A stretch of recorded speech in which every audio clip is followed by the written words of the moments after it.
ओशो ने अपने डिस्कोर्सेस में ध्यान के ऊपर गहन चर्चा की है।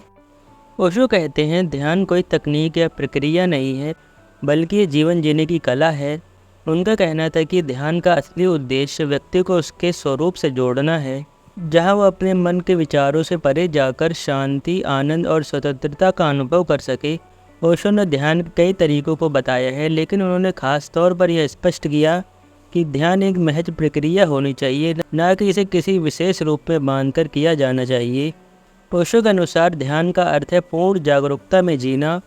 ध्यान वह स्थिति है जब व्यक्ति का मन पूरी तरह से शांत हो, विचारों से मुक्त हो और वर्तमान क्षण में पूरी तरह से उपस्थित हो। ओशो कहते हैं ध्यान का मतलब यह नहीं है कि आप कुछ करें, बल्कि यह है कि आप कुछ भी न करें और बस वर्तमान में रहें।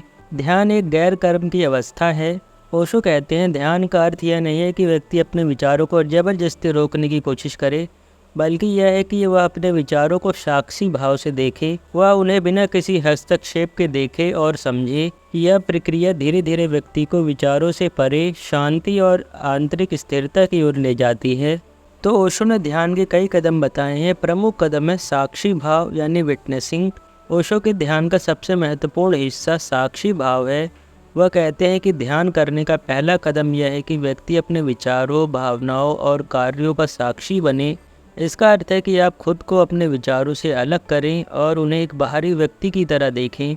ओशो कहते हैं साक्षी बनो अपने विचारों, भावनाओं और शरीर की गतिविधियों का। जब तुम साक्षी हो जाते हो तो तुम अपने ही विचारों से अलग हो जाते हो, और जब तुम अलग हो जाते हो तो विचारों का कोई प्रभाव नहीं होता। यह प्रक्रिया धीरे धीरे आपको आपके विचारों से अलग करके शांति की ओर ले जाती है। ओशो के अनुसार जब आप साक्षी बनते हैं तो आप खुद को विचारों के खेल से मुक्त कर लेते हैं और वास्तविकता का अनुभव करना शुरू कर देते हैं। ओशो कहते हैं ध्यान का एक महत्वपूर्ण पहलू है कि व्यक्ति को पूरी तरह से वर्तमान क्षण में रहना चाहिए। हमारे मन में अक्सर अतीत की यादें या भविष्य की चिंताएं घूमती हैं, जिससे हम वर्तमान में जीने का आनंद नहीं ले पाते। वर्तमान क्षण में पूरी तरह से जागरूक होकर जीना। ओशो कहते हैं ध्यान का अर्थ है पूरी तरह से जागरूक होकर वर्तमान में जीना। जब तुम पूरी तरह से वर्तमान में हो तब तुम सच्चे अर्थों में जी रहे हो। अतीत और भविष्य केवल तुम्हारे मन की कल्पनाएं हैं, सच्चाई केवल वर्तमान क्षण में है। ओशो ने अपने डिस्कोर्सेस में बार बार कहा है कि ध्यान कोई तकनीक नहीं है जिसे आप सीख सकते हैं। उन्होंने कहा कि ध्यान एक ऐसी स्थिति है जो धीरे धीरे स्वाभाविक रूप से आती है जब आप स्वयं को बाहरी दुनिया से हटाकर अपने भीतर की यात्रा शुरू करते हैं। ओशो कहते हैं ध्यान कोई तकनीक नहीं है, यह एक जीवन जीने की कला है। यह कोई चीज़ नहीं है जिसे तुम सीख सकते हो, यह तुम्हारे भीतर की स्वाभाविक अवस्था है।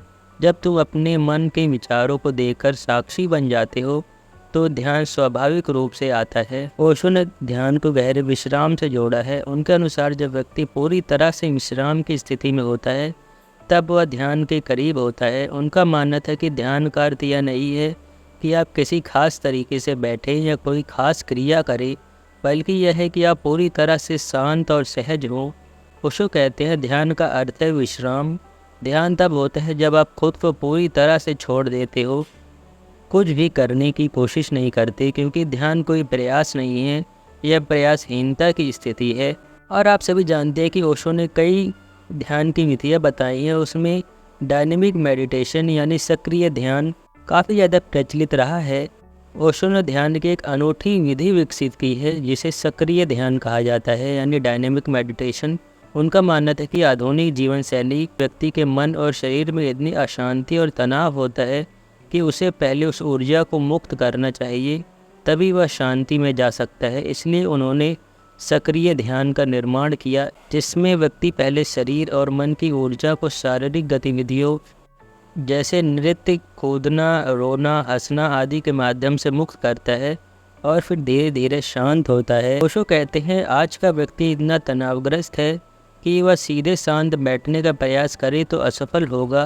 पहले उसे अपनी आंतरिक ऊर्जा को मुक्त करना होगा, तभी वह ध्यान की गहरी स्थिति में जा सकता है। ओशो ने ध्यान के जो तरीके बताए हैं उनमें पहला है सक्रिय मेडिटेशन। यह 5 चरणों में विभाजित है।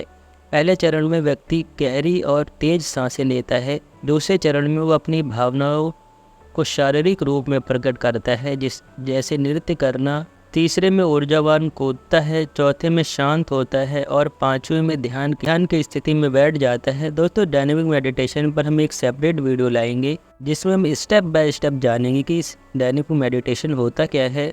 दूसरा है नाद ब्रह्म ध्यान। इसमें व्यक्ति धीरे धीरे अपने अंदर की नाद ध्वनि पर ध्यान केंद्रित करता है। यह ध्यान मौन में ध्यान की प्रक्रिया है जिसमें व्यक्ति धीरे धीरे आंतरिक शांति की ओर बढ़ता है।